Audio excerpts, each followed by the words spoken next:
राधा वल्लभ श्री हरिवंश आप सभी का स्वागत है हमारे चैनल क्रिएटिव कहानियां पर। आइए जानते हैं एक असुर का शरीर कैसे बन गया पितरों की मुक्ति का स्थान।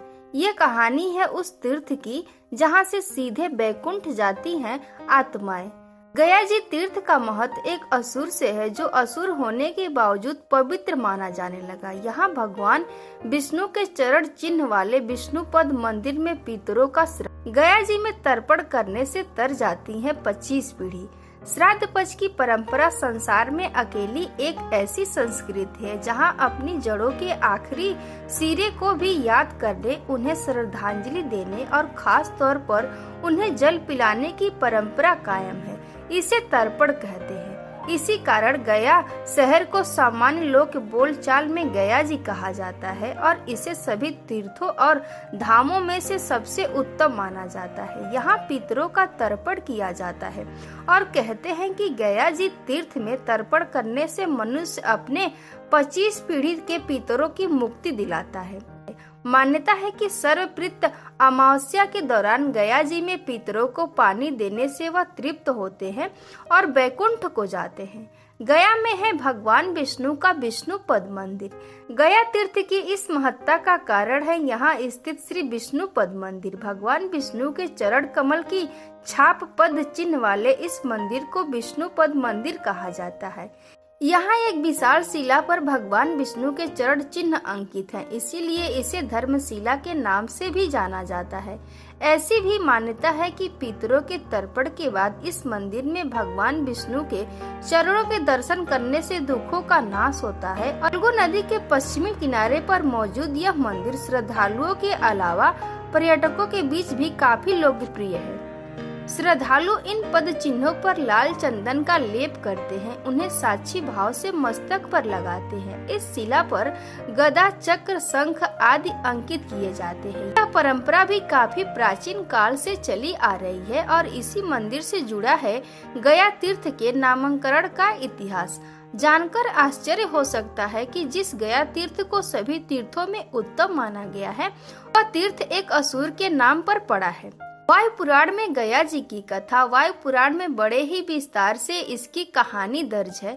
यह रहस्य देवर्षि नारद ने ब्रह्मा जी से 4 बाल मानस पुत्रों सनकादिक ऋषियों से पूछा था। उन्होंने पूछा कि गया जी तीर्थ का क्या महत्व है और इसका नामकरण कैसे हुआ। तब सनत कुमार ऋषि ने एक कहानी के जरिए इस रहस्य को बताया था।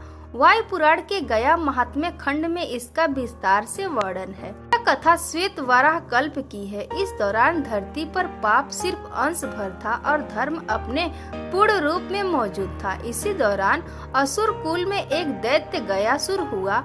होने पर वह भी अन्य दैत्यों की तरह विशालकाय और पर्वताकार हो गया। विशालता का अंदाजा ऐसे लगा सकते हैं कि उसकी उंगली की मोटाई ही 1.5 योजन थी और उसका सारा शरीर 60 योजन लंबा था। धर्म के प्रभाव से गयासुर गोकाद्रि नाम के पर्वत पर कठोर तप करने लगा। कई वर्षों तक बिना विचलित हुए तप करने से त्रिलोक में हाहाकार मच गया।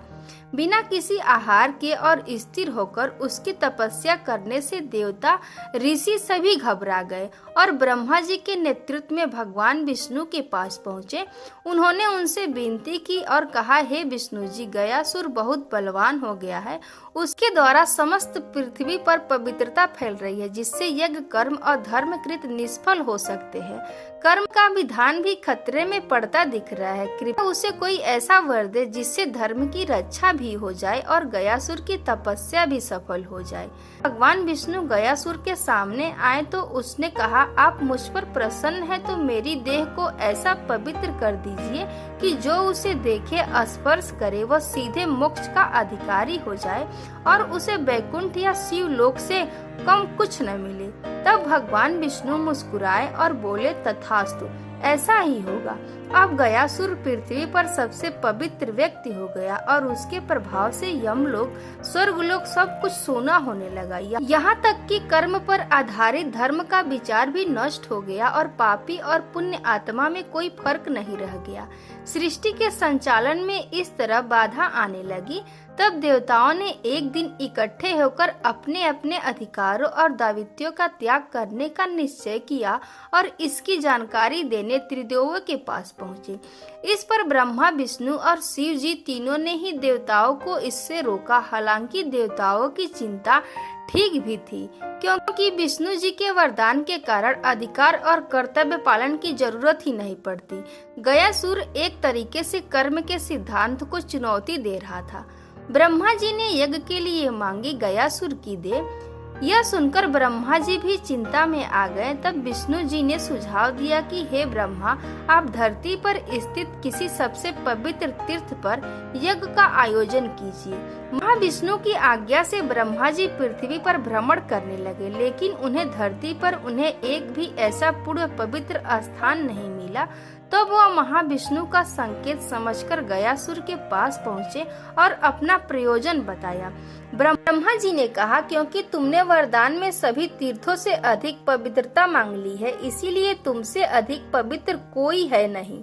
लेकिन मुझे महाविष्णु की आज्ञा से एक परम पावन यज्ञ करना है, तो वह कहाँ करूँ? ब्रह्मा जी के इस प्रश्न को सुनकर गयासुर सोच में पड़ गया और फिर बोला कि आपकी बात तो ठीक है, मुझसे पवित्र तो कुछ भी नहीं। बस इसी एक वाक्य से गयासुर के भीतर अहंकार समा गया, क्योंकि अनजाने में ही अहम का प्रयोग कर लिया। मुझसे पवित्र कुछ भी नहीं से उसके भीतर अहंकार का विकार आ गया। इस विकार के कारण उसकी पवित्रता का तेज कुछ अंश कम हो गया। इस दौरान ब्रह्मदेव ने गयासुर से उसका शरीर ही यज्ञ के लिए मांग लिया, जिसने सहर्ष ही अपना शरीर ब्रह्मा जी के यज्ञ के लिए दान कर दिया। ब्रह्मा जी ने उससे लेट जाने को कहा। गयासुर ने उत्तर की ओर सिर किया और दक्षिण की ओर पैर। अब उसके शरीर पर समतल स्थल बनाने के लिए उसे शिला से स्थिर किया गया, ताकि उस पर यज्ञ हो सके। वायु पुराण के अनुसार राक्षस गयासुर को नियंत्रित करने के लिए भगवान विष्णु ने शिला रखकर उसे दबाया था। इसी से शिला पर उसके चरण छप गए। ऐसे पड़े भगवान विष्णु के चरण चिन्ह। विष्णुपद मंदिर में भगवान विष्णु का चरण चिन्ह मरीचि की पत्नी माता धर्मवत्ता की शिला पर है। राक्षस गयासुर को स्थिर करने के लिए धर्मपुरी से माता धर्मवत्ता शिला को लाया गया था, जिसे गयासुर पर रखकर भगवान विष्णु ने अपने पैरों से दबाया। इसके बाद शिला पर भगवान के चरण चिन्ह बन गए। गया जी में किया गया श्राद्ध इतना बलशाली होता है कि एक बार यहाँ किसी ने अपने पितृ का श्राद्ध कर दिया तो फिर कभी भी उनका श्राद्ध नहीं करना पड़ता है। इस स्थान पर तर्पण करने से मृत आत्मा को 100 यज्ञों का फल मिलता है और गुरु पत्नी गमन जैसे महापातक कठोर पाप भी कट जाते हैं। यह जानकारी और कथा आपको कैसी लगी कमेंट बॉक्स में जरूर बताइएगा और कमेंट में हर हर महादेव लिखना ना भूलें।